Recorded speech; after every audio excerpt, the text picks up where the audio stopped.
friendship, but that coolness comes at a cost. Bouts of crippling self-doubt, obnoxious narcissism, like you're experiencing right now, and generalized anxiety. Of course, Roey's own carefree and self-confident nature has its own cost too. White dreads,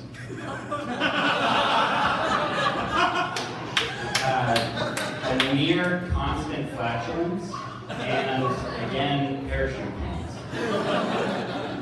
Roey's inability to be anyone but himself is what makes him so magnetic. He pulls that same joyful, loving, and authentic energy out of his closest friends, 999 campers he's never met, and of course, out of Abby.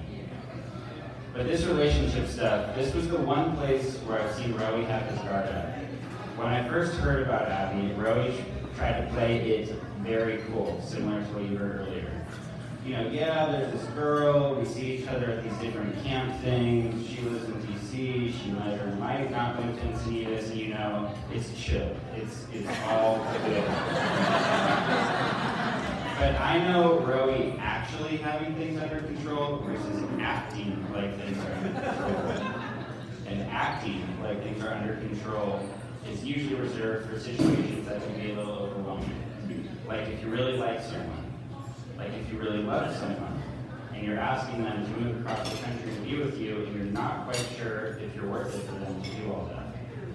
Luckily, Roey didn't have much time to worry because Abby was going to make the cross-country move happen. And made it happen very fast.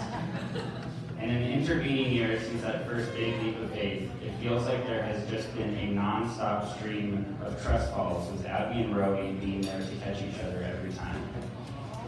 We move out of our apartment without another place and just figure out Airbnb situations? Sure. Quit a job without another one lined up? Sure. Move to St. Louis? Sure.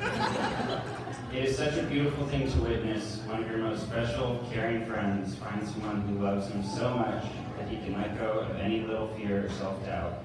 And that is why I'm so happy to be here to celebrate this commitment and partnership between both of you. I love you too, and I'm so excited to see where your fearless love takes you.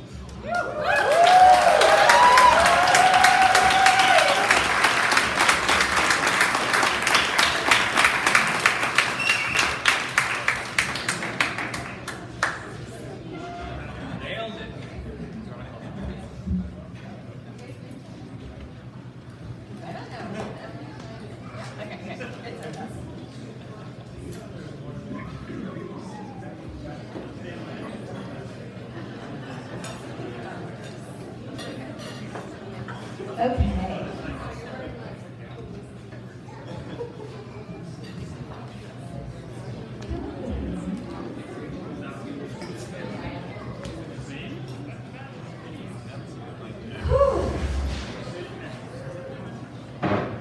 Wow.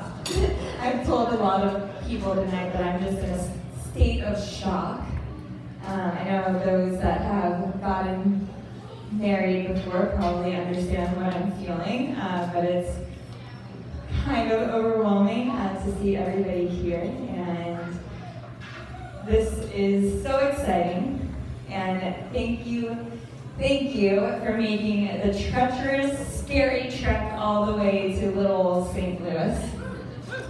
After confidently knowing that I wanted to marry Roey, which didn't take too long, there was no way that I thought our wedding would be here. But hey, look where we are now. I'm glad we could help make all your travel dreams come true. As Roey and I were trying to nail down where we'd get married, it became clear to get married in a place where was the next part of our lives was being built. I mean, even finding a wedding venue to walk home from. So again, thank you for making St. Louis your worldly destination. Aviva, Jamie, Ariel, we are so appreciative of your limitless love, and it fills my heart so much to even get to be a witness of the most beautiful, accepting, bountiful, magical friendship there can be between people. I have so much admiration for how you guys support each other, and I'm grateful to forever be a part of your lives as well. Jonathan and Gretzky. You put up a lot with my singing and dancing, someone trying to get into your bubble and space all the time. Although you often told me to shut up, you never made fun of me for my passions and my love for performing. Thank you for giving me space to be my own person, never faulting me for being a bit extra and goofy. You never told me not to sing, just told me not to sing around you. And well, thank you. I'm very proud of both of you and the men and partners you've become.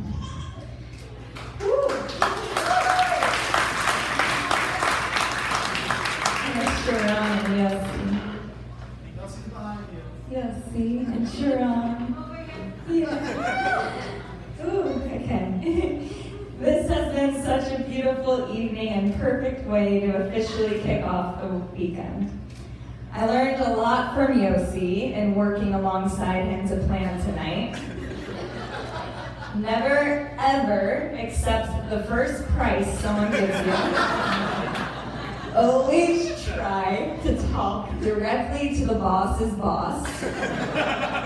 And soccer, football, always comes first. But maybe I already knew that one.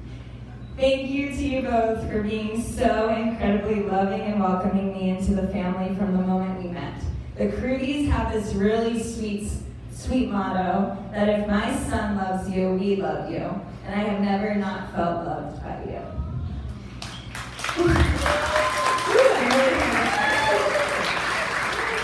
I'm a crier. You guys will quickly learn that. I can't wait to officially call you my in-laws, and I'm so excited for the many more adventurous trips, Israeli master chef with no subtitle hangouts, falafel instead of turkey dinners, the best, crazy puppy parties, hand-me-downs from Sharon, obnoxious Hanukkah song sessions, and many, many more celebrations and meaningful memories. Cheers to you being such awesomely wonderful parents, and thank you. I love you both. Shabbat shalom, everyone, and we cannot wait to celebrate with you tomorrow.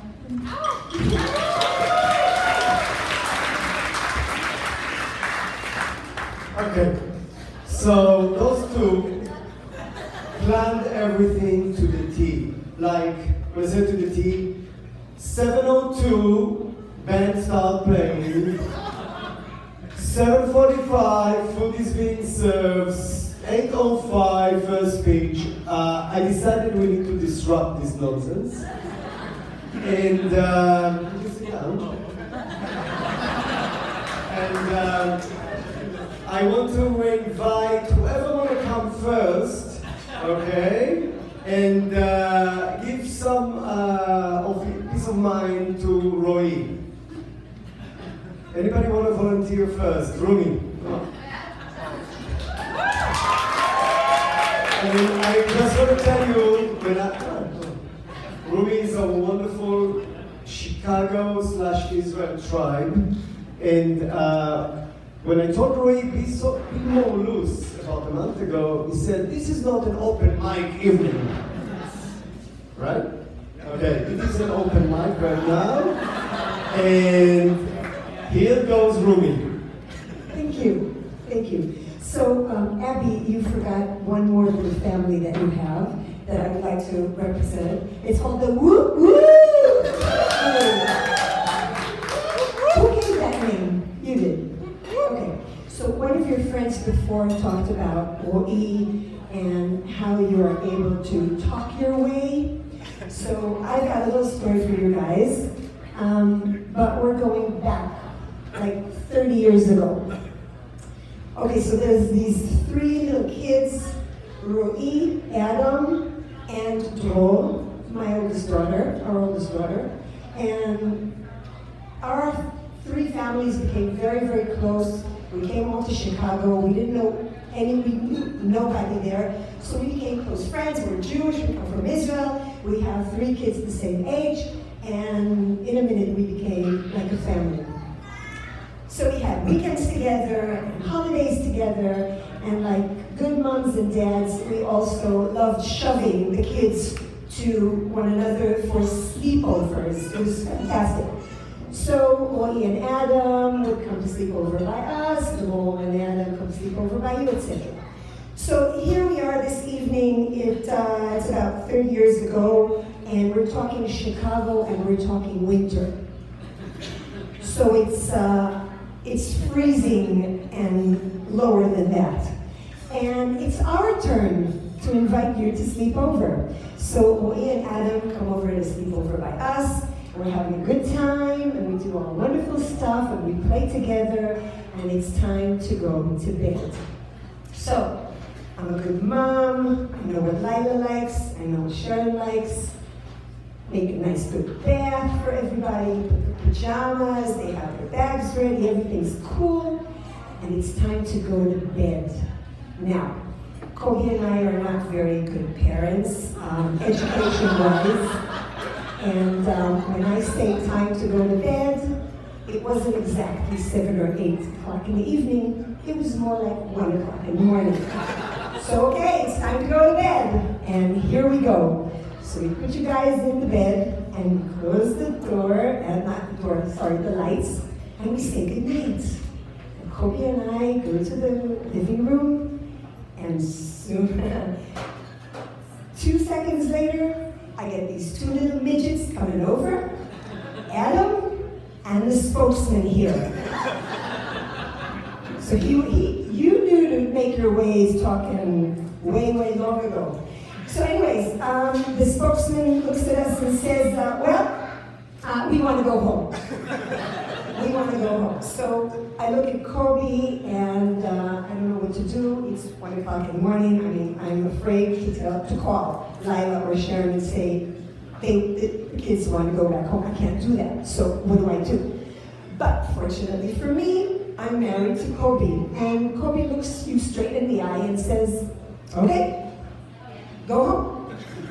And he leads them to the door and opens the door and says, you can go home now. So Mr. Spokesman here, who knows how to make his way, looks at him, Adam is shocked, looks at him, the little midget, and says, we don't know how to get home.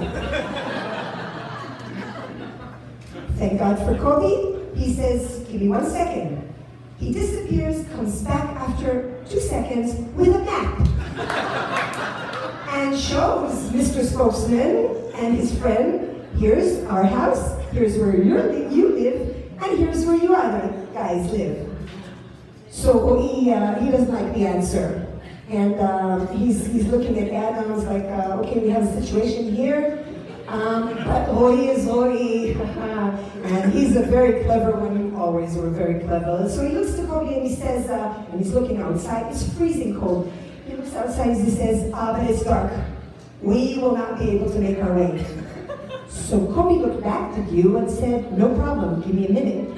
Went away, came back with a flashlight. And gave Hoi the flashlight. So, okay, this is it. Hoi says, he looks at Adam, and he looks at Kobe and says, you know what? I came to a decision. We'll stay here. And you guys went to bed. I love you dearly, and as I said before, Abby, you're the luckiest girl in the world. And on behalf of the Root family, wishing you all the best, all the very, very best. All right, great. Thank you. It's not over until it's over, okay? So, while the lady is setting up some more food, some desserts, Omri? Here you go. So, he's the infamous Omri Kruvi, an Oscar winner. Thank you. Not true. That's totally not true. But I have to say something with Yoni tomorrow that So I'll keep it really short, and we're totally ready for tomorrow also, by the way. But I thought I would just rattle off, if people know Louis, they know that he has a proclivity for hurting himself.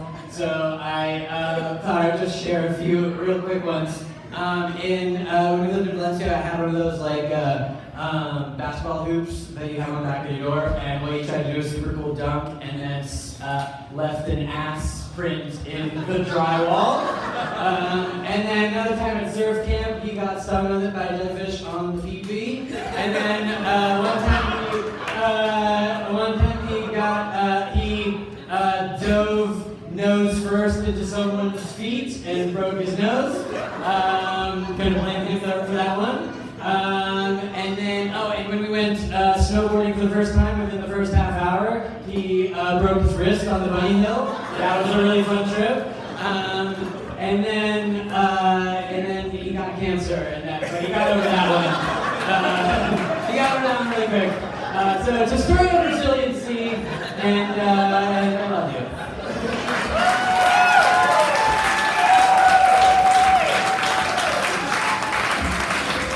Next,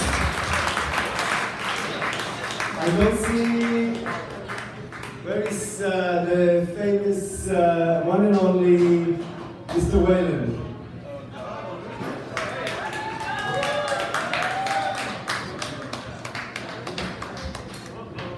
You can hide, but you can't run. We love you. And Shauna. Hi everyone, I'm Shauna. I'm Rory's second friend from Valencia. That's why I like to introduce me. I met Rory in 4th grade. I was the only other Jewish kid in Valencia. And we quickly became friends. We went all through school together, where we met the wonderful Mr. Steve Whalen, our theater teacher from high school. Now I'm going to pass the mic to him because he's our theater teacher and he likes talking to people. Big groups of people. Actually, he's shitting his pants right now. Yeah, as you get older, you get stage fright, and it's really embarrassing. So I'll do my best here. I just want to thank everybody for coming here to celebrate the two of you because you're amazing people. And when I see the photographs of you together, I can really, really see the love. So you're awesome. Well, a little story about Rowie, okay? I was talking to Shauna earlier about Rowie always gets what he wants. He really goes for what he wants. And here's an example. I've known him since he was 4 feet 14. He was this little guy that came to an audition for Rebel Without a Cause. And he thought that he should be the second lead. He shows up in his tennis outfit and tennis racket. And he said, I'm here to audition, give me the second lead. And I'm like, well, you need to audition first. And he auditions and he was okay. But then, I turned it down and he didn't get the part. And he came back the next day. Why didn't I get the part? I said, well, you're not even in the class, man. You're not really allowed to even audition. But I said, hey, better luck next time. And next time was A Midsummer Night's Dream. And we put him in a dress and it was magical. He stole the show. Let's see. Oh, and he was in he finally did take my class. And we did this exercise called song monologue, where you would take a song and you would turn it into a monologue where a person would speak like the character. So he said, hey, Mr. Whalen, I want to do Yellow Submarine. And I said, that's not actable. Like, it's not a person speaking in the first person. No, I really want to do it. I said, okay, give it a shot. He gets up there and he says, we all lived in a yellow submarine. A yellow submarine? A yellow submarine? We all live in a yellow submarine. I went, I told you, Rowie, you can't act out Yellow Submarine.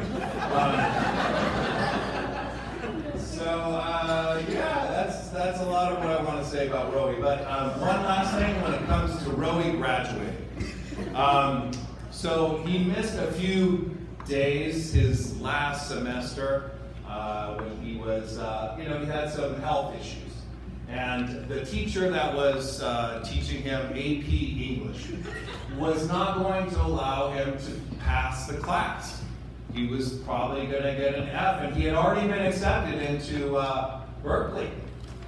And so the principal takes me aside and he goes, yeah, Roe Kruger, we want to get him to graduate, right? I'm like, absolutely, absolutely. But he loves Shakespeare, right? Yeah, he loves Shakespeare. And he's done a lot of Shakespeare with you, right? Oh, yeah. And you teach Shakespeare 1, right? Yeah. Okay, you now teach Shakespeare 2, and Roe Kruger's your only student, and you're going to pass him so that he can graduate high school. I'm like, absolutely, I'm going to do that.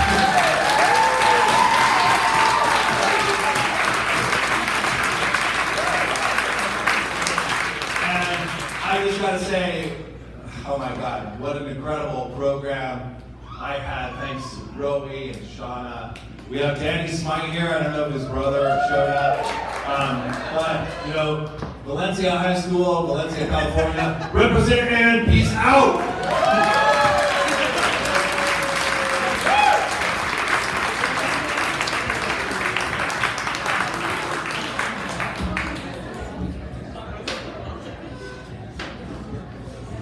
Okay.